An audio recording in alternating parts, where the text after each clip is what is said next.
From the north side of the San Francisco Bay to Singapore, welcome to Urban X Real Talk Fitness Radio with your host, business owner, lecturer, author, master trainer, Tiaja. With over 30 years of experience in the health and fitness industry, he will challenge the fitness between your ears. So prepare your mind, body, and soul for the revolution of self-care, the evolution of fit, with real talk about real people, real health, real fitness, and the real deal behind our present illness culture. Real talk every time, all the time. Get weekly insights on how to shift your thinking, emoting, eating, training, hydrating, goal setting, and resting for you, the everyday athlete. You can cheat your fitness, but you can't steal your health flow. It's Tuesday, 9 a.m. Let's flow.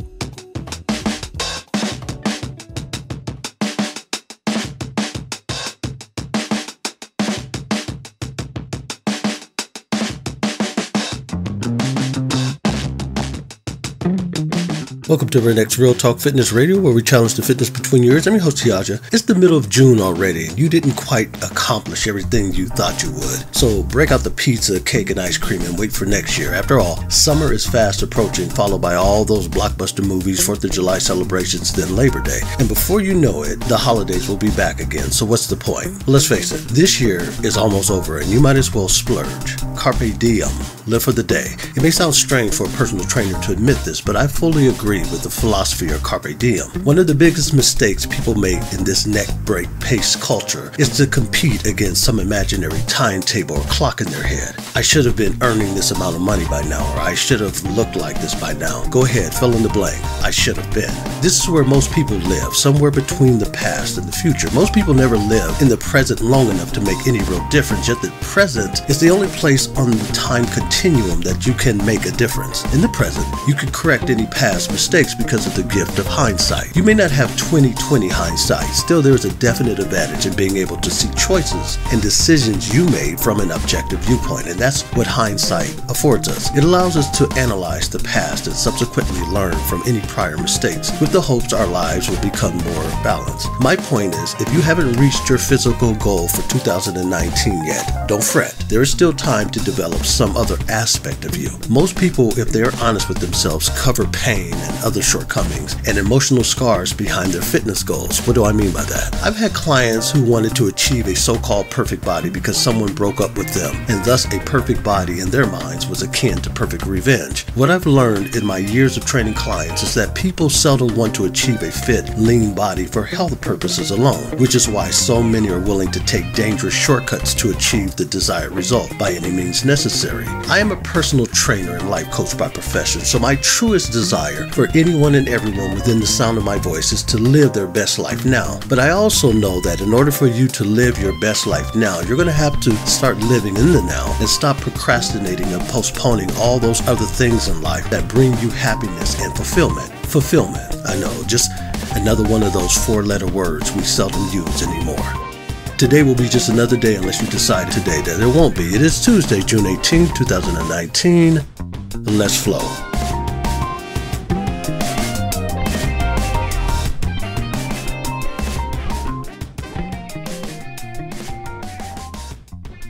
I just remember feeling this massive sense of despair. And my entire life, and this is probably the long-winded answer to the first question that you gave me, changed with one 5-second decision. And now what my job is I teach people around the world the power and the science behind making 5-second decisions. And if you are paying attention, you will start to notice that there's a 5-second window for all of us.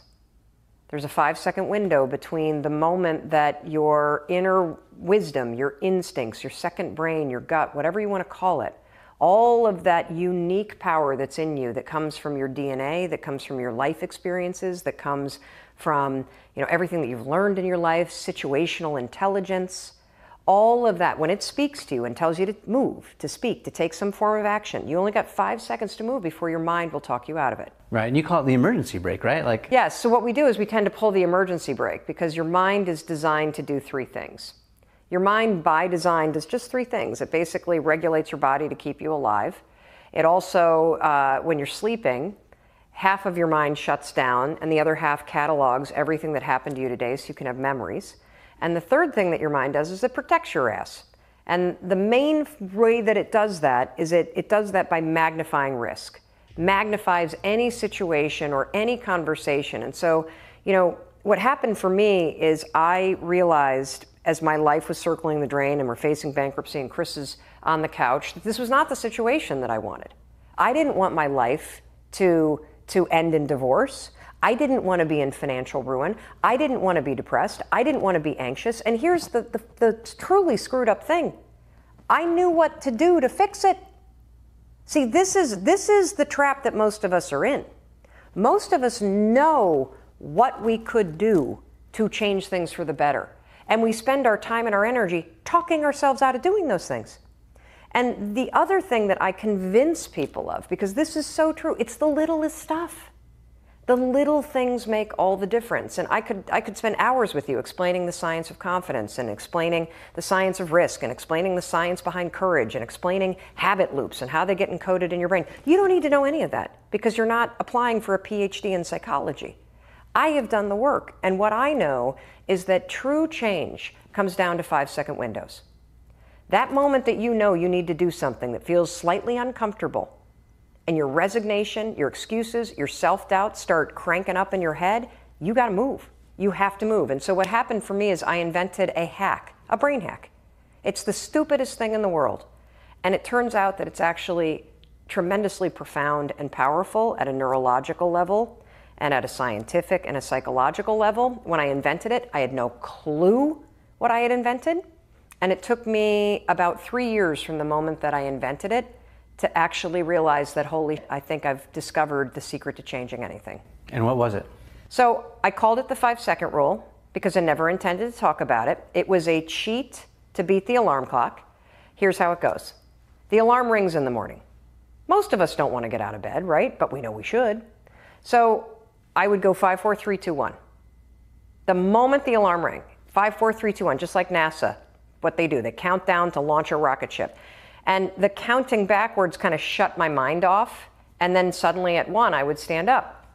And I would use this every single morning to get out of bed. And 9 years later, I still use it every single morning to get out of bed. I think some behavior you can learn and automate. Other stuff that you don't like doing, you're going to always have to push yourself. That's just how it is. And I noticed 2 things as I started to use it. I noticed that window where I'd be lying in bed and I'd have the knowledge that I should get up, but in my body I wouldn't feel it. And as I lied in bed, and you can try this tomorrow morning, set your alarm earlier than you normally do, and watch what happens. The alarm will go off and your mind knows that you said you would get up. Your mind has that wisdom, your gut has that wisdom. It's holding on to it, and then it starts to kind of nudge you with a little guilt. And then what will happen is all of a sudden you'll start talking yourself out of doing the thing you said you would do. Yeah, it's too cold, or I'm too tired, or... And it happens in less than 5 seconds. And so what I know is that those are 2 different parts of your brain going at once. And if you go 5, 4, 3, 2, 1, you interrupt the habit of self-doubt and the habit of talking yourself out of it and shutting down the part of the brain that actually minimizes your power, and you awaken the part of the brain that is active in functional MRIs when you're trying to change. And so all you need to know to change anything is, A, you're never going to feel like it. You're never going to feel ready to start that business. You're never going to feel ready to have that hard conversation. You're never going to feel like getting out of bed. You're never going to feel like it's a good idea to apply for that promotion. We're designed to stay comfortable and safe. So if you know that you're, A, never going to feel like it, and B, that no one's coming, it's up to you. You're not a kid anymore. I'm dead serious about this. Yeah.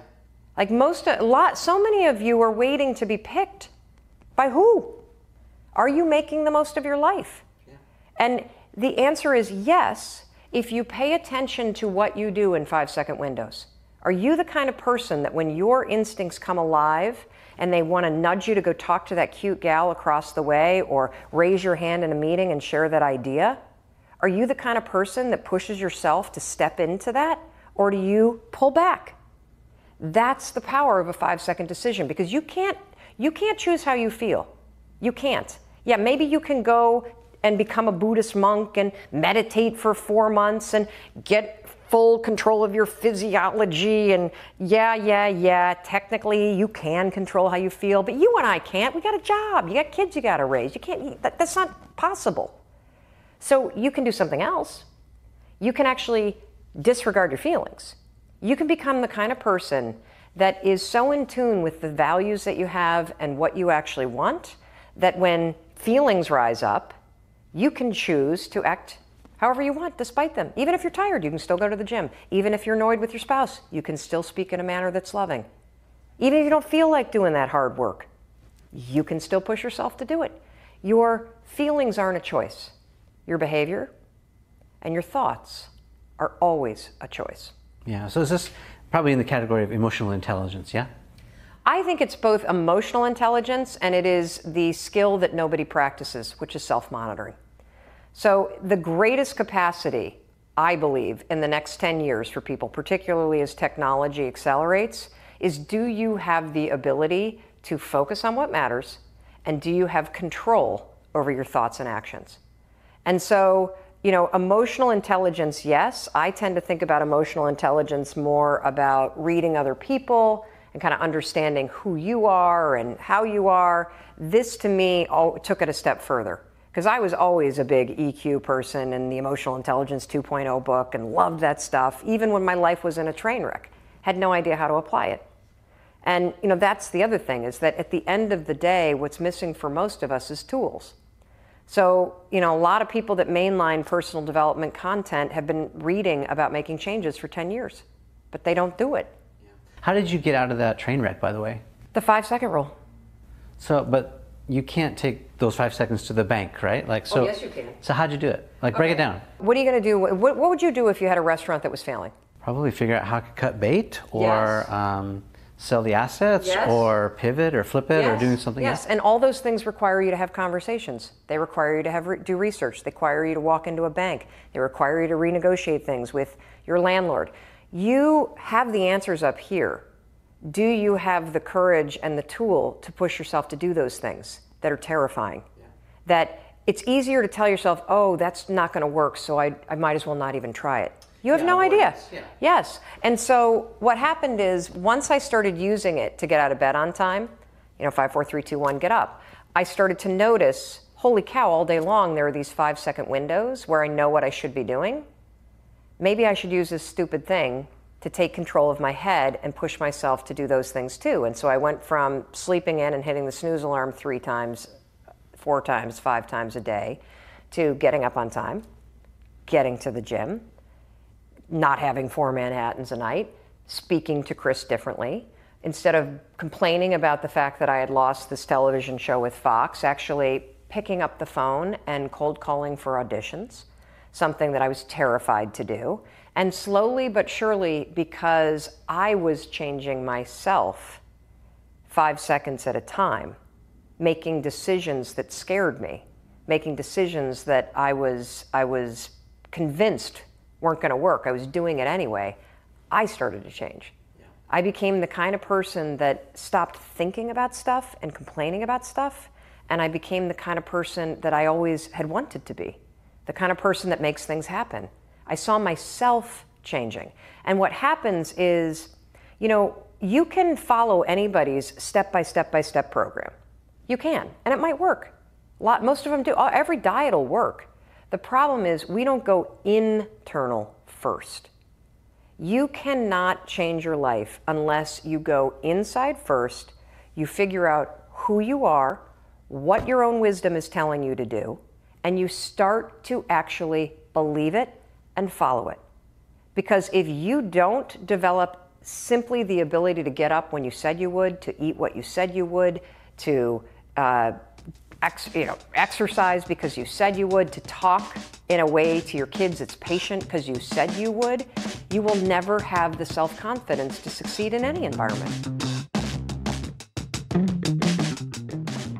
Now here are my 2 cents, and feel free to keep the change. At the heart of a major wake-up call is the question, what really matters? What really matters to you? In what ways do you demonstrate how critical it is to you? According to Mel Robbins, you have a 5-second window to act before your mind talks you out of any decisive action. Think about that. Where are you today as compared to last year at this time versus where you told yourself you would be? Again, I'm not attempting to get you to focus on the past. Still, this is a very important question you must ask and answer before you move forward. Another such question is, where do you want to be? Saying I want a better body while sitting on the couch is no different than saying I want more money and refusing to work. If wishes were horses, even beggars would rise. So stop waiting for life to happen and decide today to make the life of your dreams happen. God be willing, you will still be amongst the living next year at this time. The question then is, what will you be doing with your life?